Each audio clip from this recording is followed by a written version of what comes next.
I want to talk to the people who don't comment, who don't share, who don't post their opinions or wave their flags or make their position known, who absorb everything quietly and say very little, who feel more than most people around them ever realise and have learned somewhere along the way to keep that to themselves.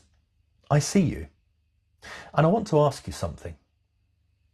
When did you first learn to be quiet? Because it wasn't always this way. You weren't born contained. Nobody is. Watch any small child and you'll see it. The unfiltered expression, the total lack of self-consciousness, the assumption that what they feel and think and notice is worth sharing, that they are worth the space they take up. Something happened to that. For some of us, it was gradual. The slow accumulation of moments where our excitement was met with indifference, where our ideas were dismissed before they finished leaving our mouths, where we put our hand up and got it wrong and felt the heat of that in a room full of people and decided quietly, privately, and permanently that it was safer to stop putting our hand up. For others, it was more specific. A parent, a teacher, someone whose opinion mattered enormously and who used that power carelessly or deliberately. I'll tell you something personal. I grew up in a home where being quiet wasn't a preference. It was a survival strategy. My father was a man who carried his unhappiness heavily and badly. And when he slept, the house had to be silent, completely silent. There were times I couldn't walk to the kitchen for a glass of water because the sound of me existing might wake him, and his anger wasn't something I wanted to face. And when I did speak, when I had an achievement, an idea, a thought I was proud of, it was met with the particular cruelty of dismissal. Not violence, just the slow, steady message that what I thought didn't matter, that my optimism was naive, that I should expect less and say less and be less. He bullied the optimism out of me, quietly, consistently, over years. And I spent most of my adult life feeling smaller than I knew I was capable of being.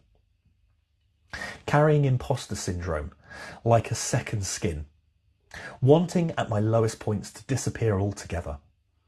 I'm telling you this not because it's the worst story anyone has ever lived. It isn't. But because I know I'm not the only one who lived some version of it. And because the quietness that followed me into adulthood didn't come from having nothing to say. It came from having learned that saying it wasn't safe. Here's what I've come to understand about the quiet majority. They are not passive. They are not indifferent. They are not the people with nothing going on inside them. They are often the most perceptive people in any room, the ones who notice everything, feel everything, process everything, and have simply learned to do all of that invisibly.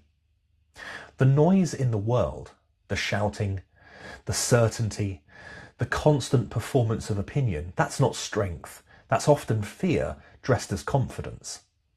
The loudest voices are frequently the least examined ones. Quietness in the right context is not weakness. It is the accumulated wisdom of someone who has learned to listen before they speak, to feel before they perform, to know before they claim. But, and this matters, there is a version of quietness that isn't wisdom, it's wound. The silence that comes from having been told explicitly or implicitly that your voice doesn't count, that you are too much or not enough, or simply not worth the airtime. That silence is not a choice. It's a cage. And the key to that cage is not volume. It's not suddenly becoming the loudest person in the room. It's something quieter and more difficult than that.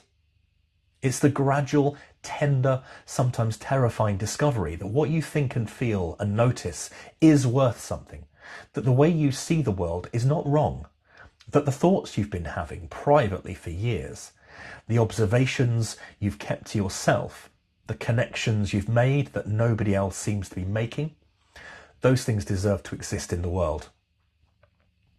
The Tao Te Ching says, knowing others is wisdom. Knowing yourself is enlightenment. The quiet majority are often the closest to enlightenment of anyone in the room. Not because they're superior, but because the inward journey, however involuntarily it began, has taken them somewhere real, somewhere true, somewhere that the noise of the world hasn't reached and corrupted. I started Sane Blood because I needed to stop being quiet about things that mattered. Not because I suddenly became confident, not because the imposter syndrome disappeared, but because I reached a point where staying silent felt more dangerous than speaking, where the cost of containment was higher than the cost of being seen. And here's what happened when I started speaking. People heard me, real people, in the dark, at midnight, feeling what I'd been feeling, and finding in these conversations something that helped them feel less alone. That's all any of us actually want. Not to be agreed with, not to be celebrated, just to be heard. To have the contents of our inner world acknowledged as real by another human being. You don't have to start a series. You don't have to perform your healing publicly. But I want you to hear this. If you're the person I'm speaking to right now, the thoughts you've been keeping to yourself, they matter. The way you see the world, it's worth something. The quiet inside you is not emptiness, it's depth. And somewhere out there, probably closer than you think, someone else is sitting with the same depth, the same silence, the same unspoken understanding of how the world actually is. They're waiting to meet you. You don't have to be loud to matter. You just have to be here. And you already are. Same blood.